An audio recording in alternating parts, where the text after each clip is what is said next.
And that's just what it is. She is. She just doesn't know it.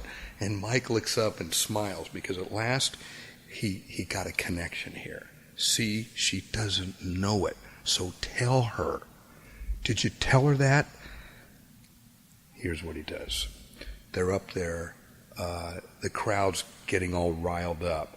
And, the crowd doesn't get to see Derek walk over to the cheerleaders. That's not really, protocol in a game is that you don't have the players going to the cheerleaders. They don't mingle. It's just not a good thing, okay? But here, he just walked up. He walked up with a finger like this, number one, like this. He just walked up to her and got right in front of her as she's doing her cheer. It was kind of one of these, she's going real strong and he's going real weak, okay, kind of like that. He's in his uniform. He's got his helmet off, looking good. He walks up like this. He stands in front of her. He gets down on one knee like he's proposing to her. Now, they've been married already for like 5 years. Jeez. And he says, "You are my number one." And everyone, the whole cheerleading, none of the cheerleaders stop their cheer. They're all really good at, if the Titanic sinks, they're still cheering, all the way down to the ocean. They're like that. They're just like, push him back, push him back. So they're all watching, going, whoa, what is that? And then all of a sudden, it's like the whistle blows. This literally a whistle, the referee's whistle. You know what? It's game time. Time to play. And so Derek now, he feels a little closure, he hopes, and he leaves her with that. And Mike smiles. They go down to the field, and they begin to start the game. So the way it works, the first thing is that the captain of both teams comes out, and the referee is going to flip a coin, and away team gets to call it. And this game, they were the home team, so the other team, they're playing Dallas. So this is a big game. They're playing Dallas Cowboys. They call it, and sure enough, they win the toss, and so they elect to receive. They get the ball. So the team goes out. The special teams arrive out on the field. It's very normal that the quarterback is not part of the special team, so he's not out there on kickoff. He's watching, and Mike is standing right next to Derek on the sideline, and he's looking across the field, and he sees his counterpart quarterback over there for Dallas, and the guys, they're kind of sizing each other up like two boxers might do. It's kind of hard to size a guy up when he's like, the whole length of the whole width of a football field away, but that's what they're doing, and they know each other very well. They've each watched endless tapes of each other. And the thing that Derek came to know about competing with another quarterback is you don't really compete with him man-on-man because you don't ever have a quarterback on offense and then a quarterback on defense. So he's actually always directly fighting the defense and not the quarterback. But they do fight each other in a kind of more of a statistical way. Who got the most passes, who got the most touchdowns, stuff like that, even though they don't ever go man-on-man. There's something that happens in a football game toward halftime where the cheerleader team on one side will go to the other side, and they kind of switch. And it's done as a kind of sportsmanship, like we're sharing our emissaries with you now. The cheerleaders are like the diplomats of football, let's say, the emissaries.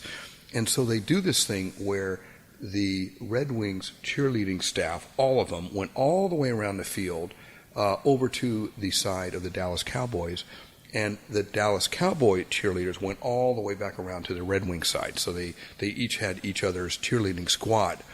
And kind of interesting that Jen had some thing with the quarterback of the Dallas. There was something going on where he saw her and she saw him. Now, some of these things can happen so quickly, but this was not the first time. Now, these people had been together before. They had played. I want to say played football. I mean, she's a cheerleader. He's a football player. This is not the first time they played. This is not the first time she's been in the game with Dallas. You could tell these two know each other. It's like, oh, so what does Jen have going on with that guy, okay? His name is Joe.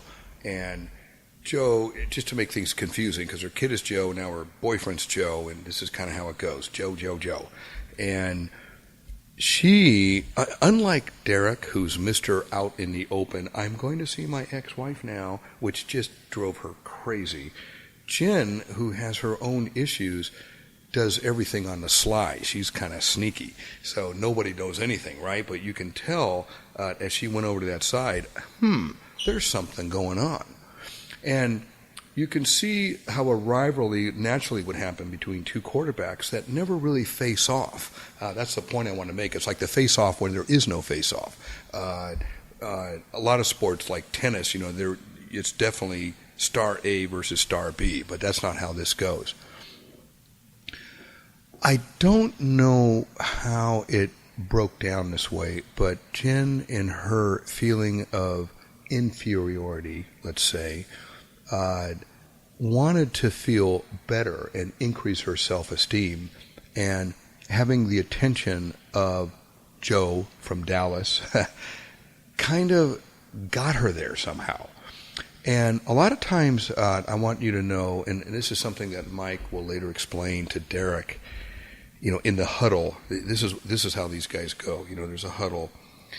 You have 25 seconds to call a play. So there's 11 guys. Sometimes the coach will send someone in with a play. But in this game, the plays were basically done through Derek and Mike. But Derek was pretty good, and Mike wanted it that everyone got a share of the ball. So it wasn't all just always to Mike. There was handoffs. There was throwing to other receivers. Everyone got their share of this. But what everyone got way more than their share of, because nobody wanted to hear it, were the issues that Derek was having with his wife. And as they kind of all came out, it was like he has a thing for his ex-wife, and so his wife found a thing with this other guy, and it starts to develop that, guess what? He's going to lose his second wife. No.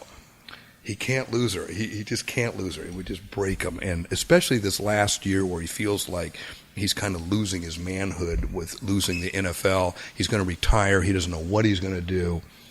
What now kind of thing. Now, so here's what happens. Mike explains to him in the huddle. So imagine a football huddle, and the other team is defense. They're over there, and the clock is ticking.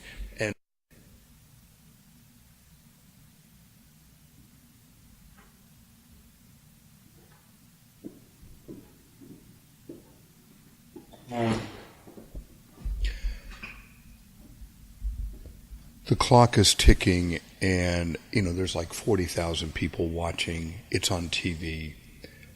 People are commenting about the player statistics and the most passes intercepted.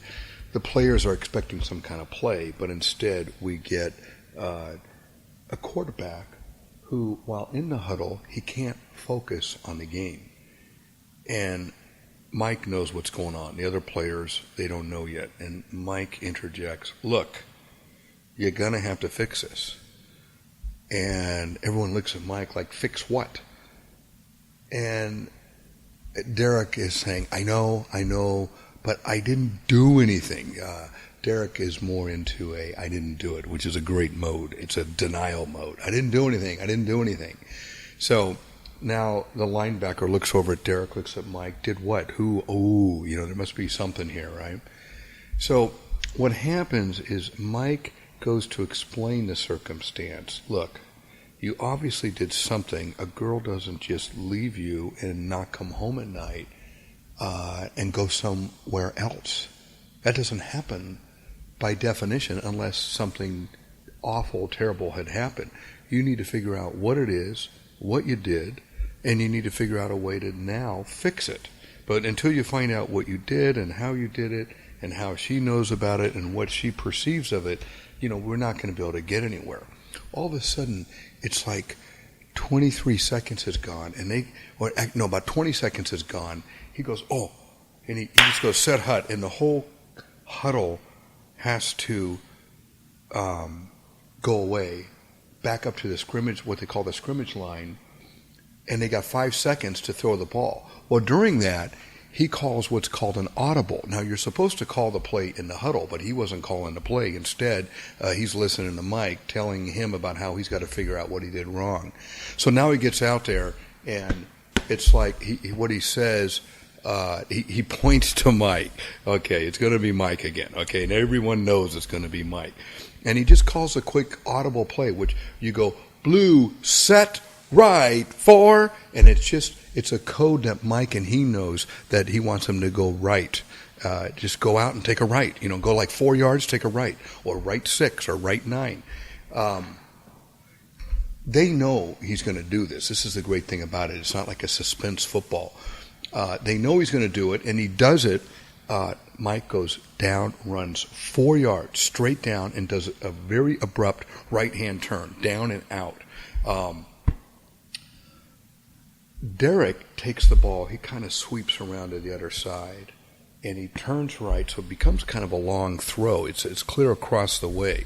You know what he's doing, though? He did a trick that he figured out. It's an interesting strategy. It's kind of like the rope-a-dope strategy that Muhammad Ali used to do.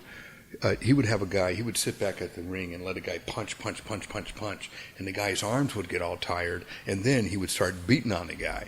Well, what Derek did was, one of his other sports star issues, he was a very good runner, he's in great shape, and he can run.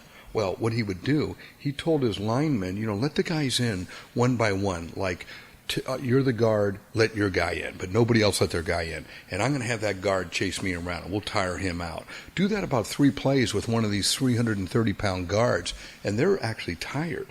Well, you do that to their tackle, to their center. You do it to the other guard, to the other tackle, and you start wearing down their front line just by letting them in and running around and having them chase Derek. Well, Derek was pretty good at that, so this guy's chasing him all over the place. Before you know it, they need to replace the guy, the first string, with a second string guard. Well, once you start making the other team put on the second team, you're winning because you're still there with your first team. So it's a very interesting strategy where he just kind of wore him down because he could run around a lot. He finds Mike across the way. He throws a bullet right to him. Now, most of the people, when they're defending these guys, are used to the pass being thrown perfectly, which means kind of like right at the numbers. They wear these jerseys with numbers and throw the ball right there. He can just catch it, boom, done. Well, what Derek would do, though, he would throw it purposely way away, almost like a soccer. It's kind of like if you were trying to get a goal on a soccer goalie. You wouldn't get it right to him. You would go way in the corner of that goal. So he has to jump way over, arm stretch, and then he catches it. Well, that's the way Derek would throw it to Mike. He would throw it way out low. Mike would catch that ball. It might be like 6 inches off the ground, like a low-flying jet. He would hold it, pull it in, and then get cracked by a couple guys. And then the next thing you know, it's second down, maybe 6 yards. Voila. So theirs was a strategy of small gains done in a predictable manner, which let everybody understand exactly what they were doing. But because they could do it so well, they became almost a kind of unstoppable force. The crowd had no idea that during these huddle sessions, rather than talking football and what the next play would be, instead they would reconvene, get all together, and Mike would look up and he would see Derek all bewildered, confused, upset, not really crying and not quite that dramatic, but out of it. And right away, Mike knows we're not over yet. So he's going to start to have a kind of dialogue with Derek to help him explore, like, what is it he did? Where did he go? What did he do? What hints did he leave that must have caused his wife to have some kind of terrible, awful thought to the point where she wants to just leave him. What did he do? And he's exploring that. He asked Derek some questions. Did you go out? Have you been talking on the phone? Have you been, on Skype? Have you been on Facebook? Did you get like a flirtation from a girl? And, Derek doesn't do Facebook anyway, and he's not much for Skype. He's got a cell phone, but nobody's calling him really. But he starts to explore. What Mike starts asking him is, so how many days a week are you taking your kids to visit your ex-wife? What is that? What are we doing? Like